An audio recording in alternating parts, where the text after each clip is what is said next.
Dzień dobry, kłaniam się nisko, tu Maciej z kanału Moto Wszystko. Dzisiaj zapraszam Was na film dotyczący tego znakomitego chińskiego Vodza 300 Rally. Serdecznie zapraszam Was na ten materiał, trochę pojeździmy po błocie, trochę po kopalnianym piachu.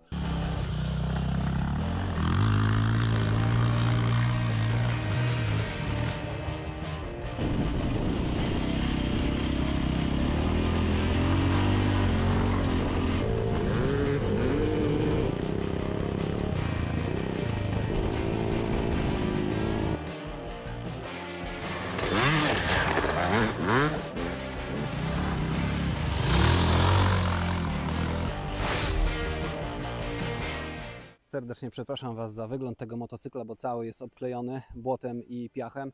Natomiast już nie zajeżdżaliśmy do myjni, żeby go dobrze umyć do tego nagrania. Słuchajcie, ten motocykl jest brakującym ogniwem pomiędzy motocyklami motocrossowymi, które nie mają homologacji, a takimi, którymi jeżdżę na co dzień, czyli KTM-em czy CBF-ką. Nawet taki laik jak ja jest w stanie zabrać go w teren i naprawdę dobrze się bawić. Żeby potwierdzić, że faktycznie teren był łatwy do przejechania, zabrałem też ze sobą córkę kolegi, która na tej małej 125 jechała i nawet ona sobie dała radę, więc musicie sobie wyobrazić siebie na takim sprzęcie, jak jedziecie pierwszy raz i też na pewno dacie sobie radę. Słuchajcie, jak tylko pierwszy raz zobaczyłem go w katalogu, to od razu wiedziałem, że na pewno dam sobie na nim radę. Mój KTM, który waży 190 kg, jest jednak dwie klasy cięższym motocyklem i czasami bałbym się po prostu wjechać w takie miejsca, którym tym zupełnie nie miałem problemu. Słuchajcie, zazwyczaj choroba motocyklowa rozwija się następująco. Pierwszy motocykl kupujemy jakąś 500, 600.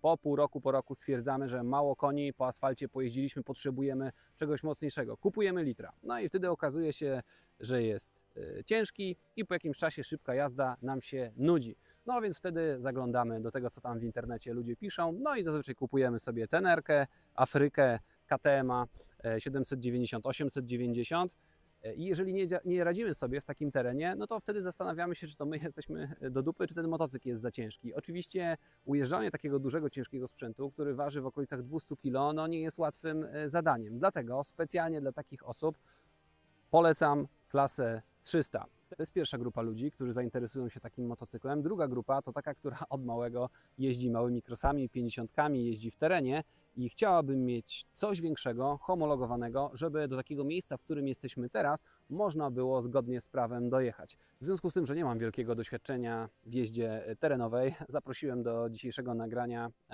dwie osoby, które mają większe doświadczenie. Zuzia, która ma 15 lat i ojciec, czyli Rafał, mój przyjaciel, który jeździ na Suzuki RM250, która jest wyczynowym motocyklem do jazdy po torze. I on nawet nie jeżdżąc tym motocyklem, jak do niego podszedł, to od razu powiedział, że na pewno słabym punktem od razu do wymiany są opony. No bo po takich szuterkach można nimi pojeździć, natomiast w głębszym, kopnym piachu czy po błocie będzie naprawdę trudno. Ja nie mam wielkiego porównania, mi się przez takie błoto udało przejechać, więc chyba muszę potwierdzić to, co on mówi. Także jeżeli taki motocykl zamierzacie kupić i wykorzystać go do jazdy terenowej, no to szczególnie polecam wymienić te opony na coś, co bardziej kopie.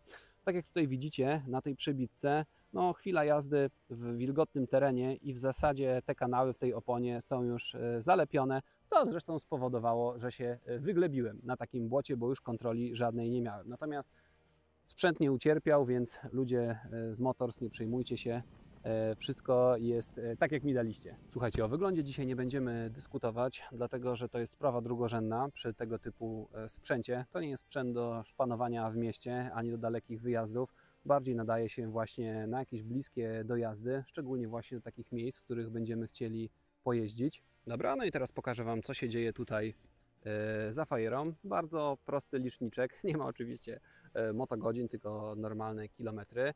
W stosunku do poprzedniego modelu z roku 2023 mamy tutaj poziom paliwa, mamy prędkość, wbity bieg, obroty, no i oczywiście na górze wszystkie te kwestie typu check engine i ABS. Ten motocykl ma przejechane 440 km dopiero.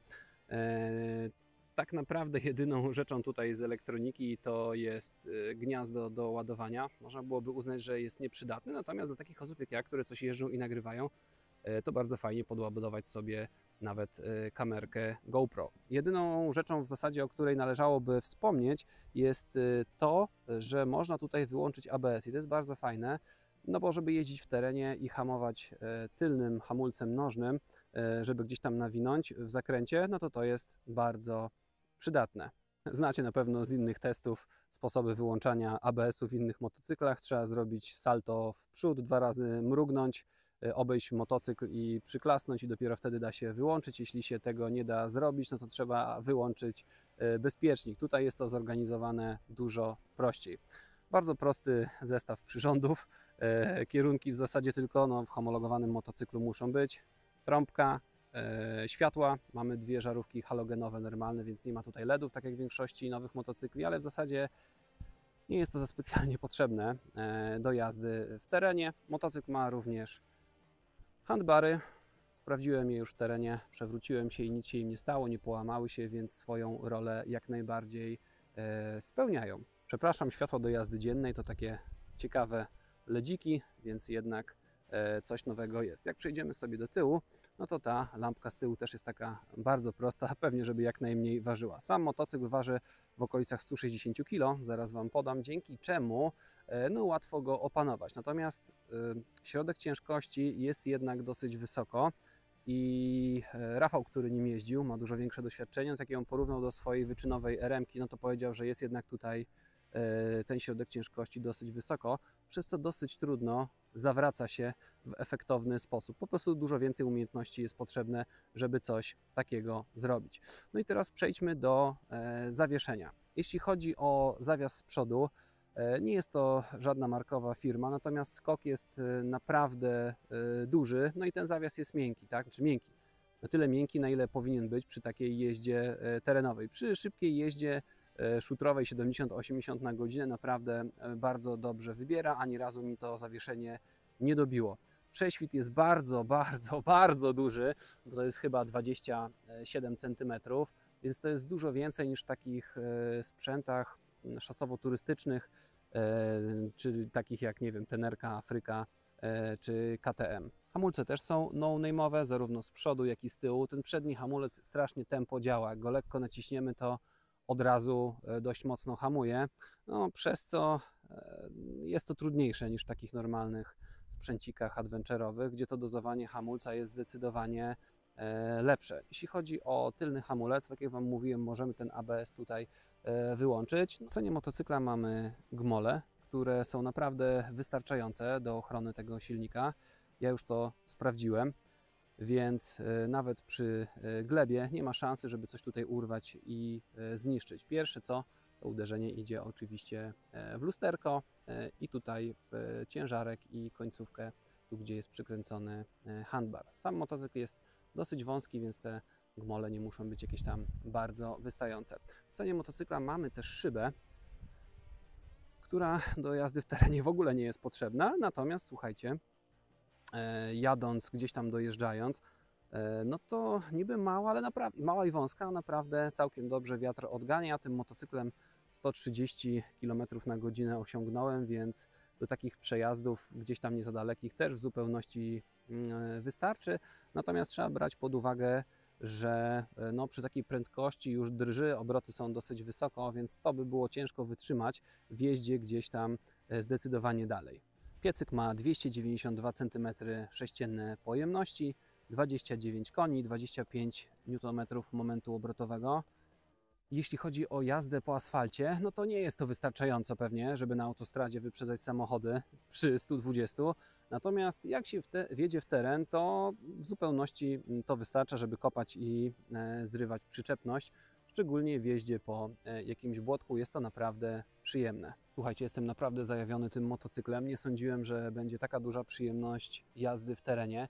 Pierwszy raz jeździłem w terenie czymś, co mi odblokowało trochę moje myślenie na temat jazdy w terenie. To pierwszy raz jeździłem rowerem elektrycznym, który waży 80 kg i powiem Wam, że on mnie trochę ośmielił do tego, żeby jeździć no, czymś większym i mocniejszym. Powiem Wam, że przyzwyczajenia z jazdy szosowej trochę przeszkadzają i trochę blokują łeb do jazdy takiej w terenie, bo jeżeli na asfalcie trzeba zwolnić, to tutaj trzeba przyspieszyć. Zupełnie inne odczucia, wrażenia, zupełnie inne umiejętności są potrzebne, żeby jeździć w terenie.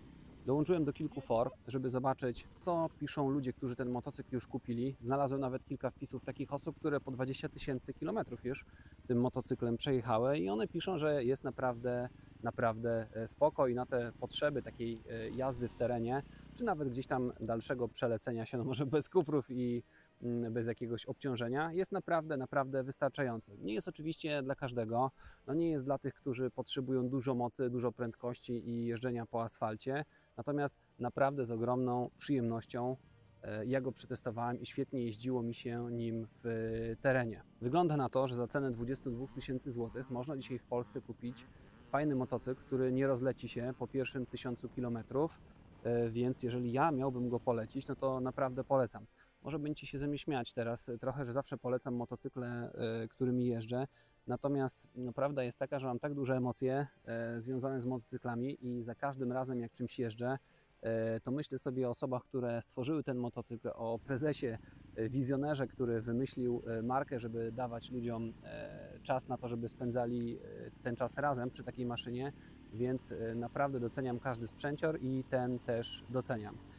Jakichś większych mankamentów ja tutaj nie widzę, nie znalazłem, natomiast też musicie brać pod uwagę, że nie mam wielkiego doświadczenia w jeździe takim motocyklem, więc na pewno będę dobrym punktem odniesienia do Was, jeżeli planujecie przesiąść się na coś takiego w teren, a obecnie jeździcie motocyklem szosowym. Słuchajcie, żeby Wam sprawę unaocznić, że jazda w terenie nie jest taka trudna i nie trzeba się bać, to zaprosiliśmy dzisiaj do naszych Jazduzie, która ma 15 lat i tą 125, którą widzicie zresztą na przebitkach, jeździła. Co byś doradziła 40-letnim facetom, żeby zaczęli jeździć? No bo nie jest to takie trudne, skoro Ty możesz robić na mniejszym sprzęcie to, co my na większych. Jak byś ich zachęciła do tego, żeby na taki motocykl siedli? No, po prostu potrzebne są chęci, trzeba się nie bać i jazda. I jazda. Tak jest. No to jazda w takim razie.